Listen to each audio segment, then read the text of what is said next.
நீங்க நினைக்கிற மாதிரிலாம் ஒன்றும் இல்லை. 200 பெறுவோம்னு உடன்பிறப்புகளினுடைய கோஷம் நினைச்சிடாதீங்க. 200 தொகுதிகளே நாங்கள் வரக்கூடிய 2026 சட்டமன்றத்தில் வெல்வோம். அதற்காக நாங்கள் வந்து பல மாநாடுகள் நடத்த உள்ளோம். அதன் அடிப்படையில் நேற்றைக்கு வந்து பார்த்தீங்கன்னா விருதுநகரில் ஒரு பிரம்மாண்டமான சின்னவர் தலைமையில் ஒரு மாநாடு நடத்தணும் அப்படிங்கிற மாதிரி முயற்சி பண்ணி ஒரு பெரிய மாநாடு ஒன்று போட்டிருந்தாங்க.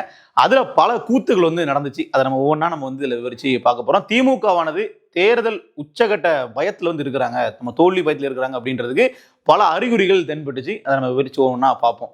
முதல்ல திமுகவினுடைய ஒரு மாநாடு அப்படின்னாலே வந்து பார்த்தீங்கன்னா இந்த குவார்ட்டர் கோழி பிரியாணிலாம் சொல்லுவோம் இல்லையா, அந்த மாதிரியான வார்த்தைகள்லாம் உதிர்த்த மாநாடே பார்த்தீங்கன்னா இந்த மாதிரி கழகத்தினுடைய மாநாடுகள், கூட்டங்கள், பொதுக்கூட்டங்கள் தான். அதன் அடிப்படையில் நேற்றைய தினமும் பார்த்தீங்கன்னா ஒரு மது பாட்டிலை கையில் வைத்துக்கொண்டு ஒரு உடன்பிறப்பு அந்த இளைஞரணி மாநாட்டில் குத்தாட்டம் போடக்கூடிய காட்சிகள் வந்து சமூக வலைதளம் முழுக்க வைரல். அதை உங்களுடைய பார்வைக்கு காட்சிப்படுத்துகிறோம்.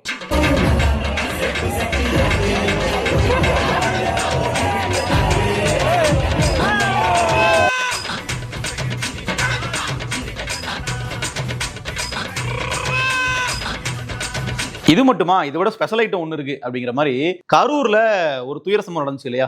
விஜய் அவர்களை பார்க்க வர்றதுக்காக வந்து மிகப்பெரிய மக்கள் கூட்டம் நெரிசல் ஏற்பட்டு 41 பேர் உயிரிழந்தாங்க. அந்த சம்பவத்தை வந்து திமுக எப்படி கண்டிச்சாங்க அப்படின்னா, அதுக்கப்புறமா வரக்கூடிய எல்லா திமுக கூட்டங்கள்லையும் பாத்தீங்களா, மாநாடுனா இப்படி இருக்கணும், மாநாடுனா இவ்வளவு அமைதியா இருக்கணும் அப்படிங்கிற மாதிரி இந்த ஒப்பீட்டு அளவுல பல கருத்துக்கள் வந்து பேசிட்டு வருவாங்க. ஸோ நமக்கு ரெண்டு பக்கம் விமர்சனம் இருந்தாலும் திமுக அதை சொல்வது அப்படிங்கிறது எவ்வளவு பெரிய ஒரு முரண், ஒரு நகைச்சுவை அப்படிங்கிறத இந்த விருதுநகர் மாநாடு வந்து நமக்கு காட்டி கொடுத்துருக்குன்னு சொல்லலாம்.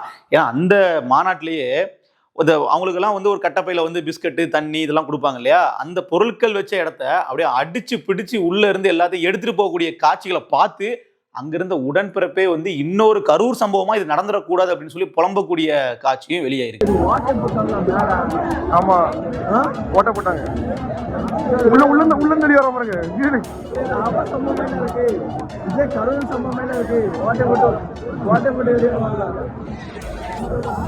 சரி, இதெல்லாம் எப்போ நடக்கிறது தானே. திமுகனா வந்து பிரியாணிக்கு சண்டை போடுறது, சாப்பாட்டுக்கு அடிச்சுக்கிறது, இந்த மாதிரிலாம் வந்து நெரிசல் ஏற்படுறதெல்லாம் திமுக கூட நடக்கக்கூடிய ஒன்று தானே அப்படின்னு கேட்டீங்கன்னா, எப்பவும் இல்லாத மாதிரி அன்யூஸ்வலா சில விஷயங்கள் நடந்துச்சு. இந்த மாநாட்டில் வந்து பாத்தீங்கன்னா சின்னவராக இருக்கட்டும், அப்பா ஸ்டாலின் அவர்களாக இருக்கட்டும், இவர்கள் ரெண்டு பேருமே வந்து விஜய் அவர்களை வந்து இமிட்டேட் பண்ற மாதிரி பல விஷயங்கள் பண்ணது சமூக வலைதளங்கள் முழுக்க வந்து இப்போ இன்னைக்கு கேலி கிண்டலுக்கு வந்து உள்ளாயிட்டு இருக்கு. அது உண்மையா, உண்மையிலேயே வந்து இவர்கள் வந்து விஜயை தான் வந்து பின்பற்றி இதெல்லாம் பண்றாங்கன்னு பார்த்தீங்கன்னா நமக்கு பார்க்கும்போது நமக்கு அப்பட்டமா தெரியுது. ஆமா அப்படின்னு சொல்லிட்டு, அதாவது ஸ்டாலின் அவர்கள் வந்து அந்த ரேம்ப்ல நடந்து வந்து அப்படியே அந்த துண்டை வந்து கழுத்துல போடுறதுல இருந்து அவர்களை கை காட்டி, அதுக்கப்புறம் உதயநிதி அவர்கள் செல்ஃபி எடுக்கிறது முதற்கொண்டு எல்லாமே வந்து பாத்தீங்கன்னா அப்படியே வந்து விஜயை காப்பி அடிச்சு அப்பட்டமா பண்ணி வச்சிருக்காங்க.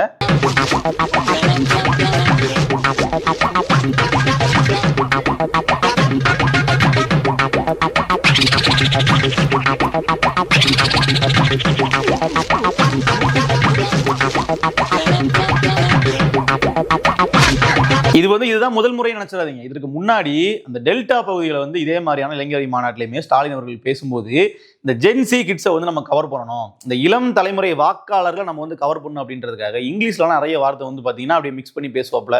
இந்த பக்கா மாஸ் இப்படிங்கிற வார்த்தையெல்லாம் நம்ம தாவே கூட அறிக்கையில பார்த்து அதை நம்ம ட்ரோல் பண்ணிட்டு இருந்தோம். எதுக்கு இந்த மாதிரியான வார்த்தைகள்லாம் பயன்படுத்துறீங்க? ஒரு அறிக்கைனா தமிழ்நாட்டில் ஒரு அரசியல் கட்சினா நீங்க தமிழ்லேயே வந்து விடுங்க, அதான் சரியானது பேசிட்டு இருக்கும்போது அப்படியே குறுக்கு அந்த கௌசிக் வந்து அப்படிங்கிற மாதிரி ஸ்டாலின் அவர்களும் பார்த்தீங்க அப்படின்னா போன தடவை இவ்வளோ மாசா இருக்கீங்க அப்படிலாம் வந்து பேசிட்டு இருந்தார். கிட்டத்தட்ட அப்பட்டம் அப்படி காப்பி அடிச்சு தான் இப்போ வந்து பாத்தீங்கன்னா இது மாதிரி பண்ணிட்டு இருக்காங்க. இப்போ காப்பி அடிக்கிறது தப்பா அப்படின்னு கேட்டீங்கன்னா அது ஒன்றும் தப்பு இல்லை. ஒருத்தவங்க நல்லா பண்றாங்கன்னா அவர்களை பார்த்து நம்மளும் இன்ஸ்பிரேஷன் எடுத்து பண்ணிக்கலாம். அதில் எந்த கட்சியும் நீங்க வந்து பார்த்து பண்ணக்கூடாது அப்படிலாம் கிடையவே கிடையாது. ஆனால் அவர்கள் பண்ணக்கூடிய விஷயமே விமர்சனத்துக்குள்ளாகுது. அப்படி பண்ணக்கூடாது, நீங்க வந்து ஆங்கிலம் கலந்து நீங்க தமிழ்ல எழுதி அறிக்கை விடாதீங்க, அது நாளைக்கு வந்து தமிழ்நாட்டில் உள்ள மக்களுக்கு தமிழே வந்து புரியாத நிலைமைக்கு கொண்டு போய் விட்டுரும், தூய தமிழ்ல பேசினா ஏதோ வேற மொழி பேசுற மாதிரி மக்கள் பார்க்க ஆரம்பிச்சிருவாங்க, அதை ஒரு அரசியல் கட்சி ஊக்குவிக்க கூடாது, அதுவும் தமிழக வெற்றி கழகம்னு சொல்லி பெயர்லேயே தமிழை தாங்கி இருக்கக்கூடிய ஒரு கட்சி அப்படி பண்ணக்கூடாதுன்னு சொல்லி டிவிகேக்கு அட்வைஸ் பண்ணிக்கிட்டு இருக்கும்போது நாங்கள் தான் வந்து தமிழை வாழ வைத்தோம், நாங்கள் தான் வந்து பாத்தீங்கன்னா தமிழர்களுக்கே வந்து தமிழ் சொல்லி கொடுத்தோம் அப்படின்னு பேசக்கூடிய திமுகவும் என்ன பண்றாங்கன்னா, சமீபத்தில் கூட அந்த ஒரு ஃபார்ம் உங்க கனவை சொல்லுங்க, உங்கள் கனவை சொல்லுங்கள் இல்ல உங்க கனவை சொல்லுங்க அப்படின்னு ஒரு ஃபார்ம் கொடுக்கறது, அதே மாதிரி இந்த பக்கா மாசம்னு சொல்லி ஸ்டாலின் அவர்களே வந்து மேடையில பேசுறது, இப்படின்னு பல விஷயங்கள் இருக்கு. இதெல்லாம் வந்து அவர்கள் வந்து பண்ணிட்டு இருக்காங்க. இது எல்லாமே வந்து பாத்தீங்கன்னா தவறான ஒன்று. நீங்க இன்ஸ்பிரேஷனா வந்து ஒரு கட்சி நல்ல விஷயத்த பண்றாங்கன்னா அதை நீங்க பார்த்து ஃபாலோ பண்ணி எடுக்கலாம். இது வந்து தவறான ஒன்று. ஏன் வந்து திமுக இதை வந்து பண்ணணும், ஏன் இவ்வளவு ஒரு பதட்டத்துக்கு உள்ளாகணும்னு கேட்டீங்கன்னா, அது தேர்தல் களத்துல வாக்கு வங்கியில திமுகவுக்கு ஒரு மிகப்பெரிய சிக்கலை ஏற்படுத்துதான் இதற்கான காரணம். ஏன்னா விஜய் அவர்களுடைய வருகை அப்படிங்கிறது ஆரம்ப கட்டத்துல வந்து நம்ம மற்ற கட்சிகளுக்கான அது ஒரு மிகப்பெரிய பாதிப்பு. அதாவது அதிமுக தரப்பு கூட்டணிக்கு தான் மிகப்பெரிய அளவுல பாதிப்பு வரப்போகுது. திமுகவினுடைய எதிர்ப்பு வாக்குகளை விஜய் அவர்கள் அறுவடை பண்ண போறாரு. இன்னும் சொல்ல போனா என்னுடைய ஒரே எதிரி திமுகங்கிறாரு. அப்ப திமுக எதிர்க்கிறவங்க எல்லாம் விஜய்க்கு ஓட்டு போடணும்னு நினைப்பாங்க. அப்ப அதிமுக வாக்குகள் போகும், நாம் தமிழர் கட்சியினோட வாக்குகள் போகும், பாஜக வாக்குகள் போகும்னு தான் ஆரம்பத்துல திமுக நினைச்சிட்டு இருந்தாங்க. ஆனா உண்மை என்னன்னா விஜய் அவர்கள் என்ன பண்ணாரு, வந்த உடனே தன்னை ஒரு ஜோசப் விஜயாக முன்னிறுத்தினார். அது வந்து கிட்டத்தட்ட மெர்சல் படம் சர்ச்சையில வரும்பொழுதே அவர் ஜோசப் விஜய்னு சொன்னதெல்லாம் தாண்டி எச் ராஜா சொல்லி ஆமா நான் ஜோசப் விஜய் சொல்லி விஜய் அவர்கள் பதில் சொல்லி அதெல்லாம் வேற மாதிரி போய் இன்றைக்கு தேர்தல் களத்திலுமே வந்து பாத்தீங்கன்னா நான் சிறுபான்மையினருடைய ஒரு பிரதிநிதி அப்படிங்கிற அளவில் அவங்க ஆக்ட் பண்ண ஆரம்பிச்சிட்டாங்க. அது சமீபத்தில் கன்னியாகுமரி மாவட்டத்தில் நடந்த அந்த கிறிஸ்துமஸ் விழாவிலேயே வந்து பாத்தீங்கன்னா தாவேக்காவினுடைய பொறுப்பாளர்கள் மேடையேறி பேசினதெல்லாம் அதை வந்து உறுதிப்படுத்தி இருந்துச்சு. சிறுபான்மையினர் மத்தியில் வந்து எங்களுக்கு எவ்வளவு ஆதரவு இருக்கு பாருங்கன்ற மாதிரி அவர்கள் அதை காட்டியிருந்தாங்க அந்த அருமனை கிறிஸ்துமஸ் விழாவில். ஸோ இப்படி பல விஷயங்கள் வந்து தொடர்ச்சியா பின்னணியில் போயிட்டு இருக்கும் பொழுதே திமுக பல சர்வேகள் எடுப்பாங்க இல்லையா. திமுக வந்து பாத்தீங்கன்னா நம்மளுடைய வாக்கு வங்கி எப்படி இருக்கு, நம்ம இந்த முறை வந்து எப்படி வெல்வோம், இப்ப சொல்றாங்க பாருங்க 200 வெல்வோம், அதுக்கான சாத்தியக்கூறுகள் இருக்கா அப்படின்னு அவர்கள் அலசி ஆராய்ஞ்சு பார்க்கும் பொழுது பல இடங்கள்ல மிகப்பெரிய அளவுல திமுகவுக்கு சிக்கல் ஏற்படுத்துது. தாவேக்கா வாங்கக்கூடிய வாக்குகள் அப்படிங்கிறது அவர்களுக்கு புரிய வருது. அதனால வந்து பாத்தீங்கன்னா அப்படியே அவருடைய பாணியெல்லாம் ஃபாலோ பண்ணி ஏதோ வந்து பண்ணிக்கிட்டு இருக்காங்க. எதை தின்றால் பித்தம் தெளியும் அப்படிங்கிற கணக்குல தான் திமுக இப்படிலாம் பண்ணிக்கிட்டு இருக்காங்க. இந்த 2026 தேர்தல் களம் அப்படிங்கிறது கிட்டத்தட்ட ஒரு 4 முனை போட்டி அப்படிங்கிறத தாண்டி இதுல யாருக்கான ஒரு பெரும்பான்மை வரும், யாருக்கான ஒரு மிகப்பெரிய பின்னடைவு, இவர் ஓட்ட யார் வாங்குறாரு, இவருடைய வருகை வந்து யாரை பாதிக்குது அப்படிங்கிறது யாராலையுமே முழுசா அசஸ் பண்ண முடியாத அளவுல தான் இருக்கு. விஜய் அவர்கள் முதலமைச்சர் ஆவார் அப்படிங்கிறத யாருமே இது வரைக்கும் சொல்லலை. கருத்து கணிப்பு முடிவுகளிலே கூட சொல்லலன்னு வச்சுக்கோங்களேன். விஜய் அவர்கள் 40 விழுக்காடு வாக்கு வாங்கிடுவார் அப்படிங்கிறது யாருமே சொல்ல. ஏன்னா கூட்டணி அமையல அப்படிங்கிறதுனால அது ஒரு மிகப்பெரிய காரணம். திமுக தரப்பு வந்து ஆரம்ப கட்டத்தில் 45 விழுக்காடு வாக்குகள் வாங்கி வெற்றி பெற்றுவாங்க, அவர்கள் தனிப்பெருமையான ஜெயிப்பாங்க, கூட்டணி அவர்களுக்கு வந்து அவர்களுக்கு எதிர் தரப்புல ஒரு பெரிய அணியே இல்லை அப்படிங்கிற மாதிரி பேசிட்டு வரும்போது அதிமுக ஒரு வலுவான அணியை வந்து அப்படியே கட்டமைக்க ஆரம்பிச்சாங்க. பாமக பாஜகவெல்லாம் திருப்பி உள்ள எடுத்து அது ஒரு பழைய அதிமுகவா 2021 எப்படி ஒரு அணி இருந்துச்சோ அதே அணி திரும்பியும் வந்து வந்திருக்கு. ஸோ 2021 தேர்தலை பொறுத்தவரை அதிமுக ஒரு வலுவான எதிர்க்கட்சி, அதில் மாட்டுக்கிறதே இல்லை. கிட்டத்தட்ட 75 சீட்டுகள் வந்து வெற்றி பெற்றது அப்படிங்கிறது ரொம்ப குறைவான வாக்குகள் சொல்லிட முடியாது. ஏன்னா 2 முறை ஆளுங்கட்சியா இருந்ததுக்கு அப்புறமும் ஆன்டி இன்கம்பன்சி இருந்ததுக்கு அப்புறமும் ஒரு 75 சீட் அப்படிங்கிறது. ஸோ அப்போ அந்த கூட்டணி திருப்பியும் வந்து இப்போ உள்ள வந்திருக்கு. அப்படிங்கும்போது விஜயனுடைய வருகை அப்படிங்கிறது மற்ற 3 கட்சிகள், நாம் தமிழராக இருக்கட்டும், அதிமுக கூட்டணியா இருக்கட்டும், திமுகவா இருக்கட்டும், 3 பேருக்குமே வந்து பாத்தீங்கன்னா ஆரம்ப காலகட்டத்தில் இவர் வந்து எதிர்க்கலாமா வேண்டாமா, இல்லை இவர் யாருடைய வாக்குகளை பிரிப்பாருன்ற ஒரு பல விஷயங்கள் இருந்திருக்கும். ஆனால் அதெல்லாம் தாண்டி ஆளா வந்து அதெல்லாம் பரவாயில்ல, அதெல்லாம் 2வது பார்த்துக்கலாம்னு சொல்லி முதல்ல அரசியல்ங்கிற மாதிரி நாம் தமிழர் கட்சி எதிர்க்க தொடங்கிட்டாங்க.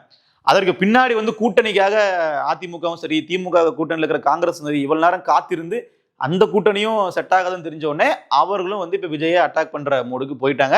காங்கிரஸ் திமுக கூட கூட்டணியில இன்னும் இருக்கிறதுனால, இன்னும் சீட்டு பேரம் பேசி முடிக்காதனால விஜய் அவர்கள் எதிர்க்காம இருக்கிறாங்க. நாளைக்கு அவர்களும் வந்து பாத்தீங்கன்னா சீட்டு ஃபைனலைஸ் பண்ணிட்டாங்க. போன முறை 25 சீட்டு, இந்த முறை வந்து 25க்கு பதிலாக ஒரு 30-40 சீட்டு வாங்கிட்டாங்க. 40 எல்லாம் கிடைக்காது. ஒருவேளை கொஞ்சம் ஒரு பேருக்கு வந்து கொஞ்சம் சீட்டு கூட்டி கொடுத்துட்டாங்கன்னு வச்சுக்கோங்களேன். அதுக்கப்புறம் வந்து பாத்தீங்கன்னா அவர்களும் விஜயை அடிக்க ஆரம்பிப்பாங்க. இப்போ வரைக்கும் வந்து ஒரு பேரத்துக்காக யூஸ் பண்ணிட்டு இருக்காங்களா விஜயை, இதுக்கப்புறம் அதை பண்ண மாட்டாங்க, விஜய் அடிக்க ஆரம்பிப்பாங்க. ஸோ அப்போ ஒட்டுமொத்தமா ஒரு பலமுனை தாக்குதல தான் தாவேக்கா வந்து எதிர்கொள்ள வேண்டிய சூழல் வந்து இருக்கும். இப்ப சமீபத்தில் அந்த உயர்நீதிமன்றத்தில் அந்த 1.5 கோடி ரூபாய் விஜய் வந்து பாத்தீங்கன்னா அபராதம் செலுத்தணும், அவர் வந்து கிட்டத்தட்ட 15 கோடி ரூபாய் வருமானத்தை மறைச்சதுக்காக அப்படிங்கிற மாதிரி வந்த வழக்குல எல்லாம் எந்தெந்த கட்சியினர்லாம் அதை வந்து எடுத்து கேள்வி எழுப்புனாங்க அப்படிங்கிறத நம்ம பார்க்கணும். அதிமுகவும் எழுப்புனாங்க, நாம் தமிழர் எழுப்புறாங்க, திமுக தரப்பு எழுப்புறாங்க. ஸோ இப்படிதான் வந்து தேர்தல் களம் வந்து 4 பேருக்குமே ஒருத்தருக்கு ஒருத்தர் ஆகாது அப்படிங்கிற மாதிரி தான் இருக்கு. யாருமே வந்து சைடு எடுக்கிற விஷயத்திலே இங்க இல்லை.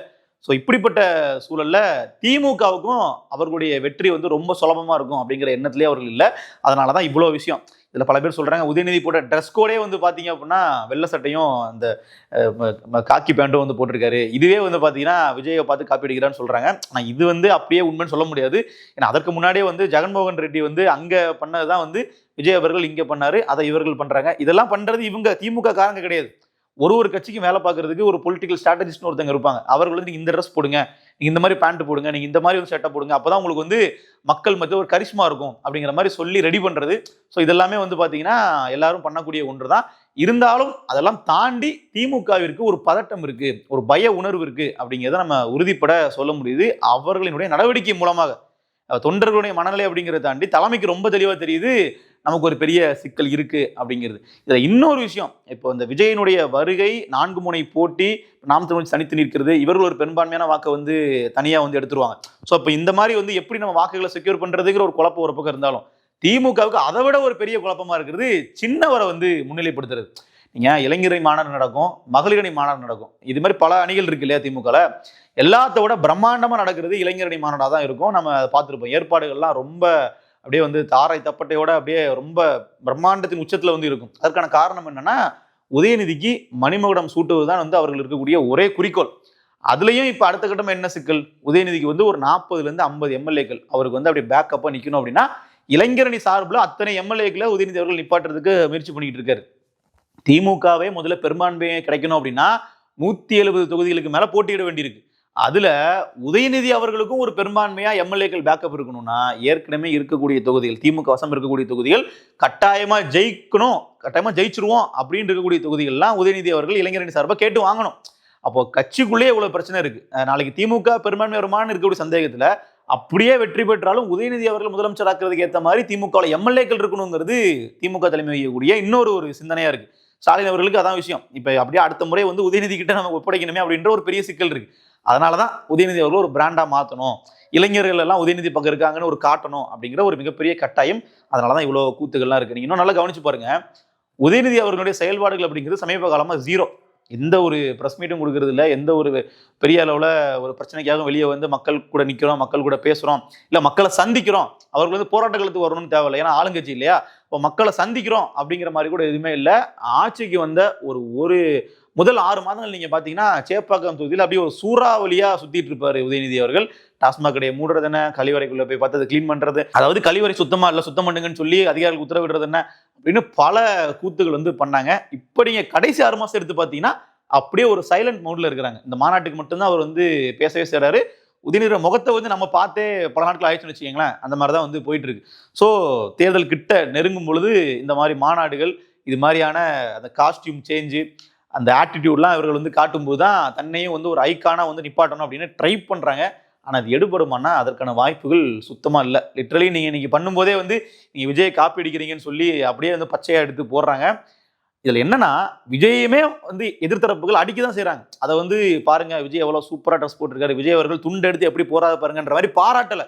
அதுவே வந்து ஒரு ட்ரோல் மெட்டீரியல் தான். நீங்க அதையும் பார்த்து காப்பி அடிச்சு ட்ரோல் வாங்கிறது இருக்கு இல்லையா, அதெல்லாம் வந்து என்ன சொல்றதுனே தெரியல. இதற்கான தீர்ப்பை வந்து மக்கள் தான் வரக்கூடிய தேர்தலில் வழங்கணும். நன்றி.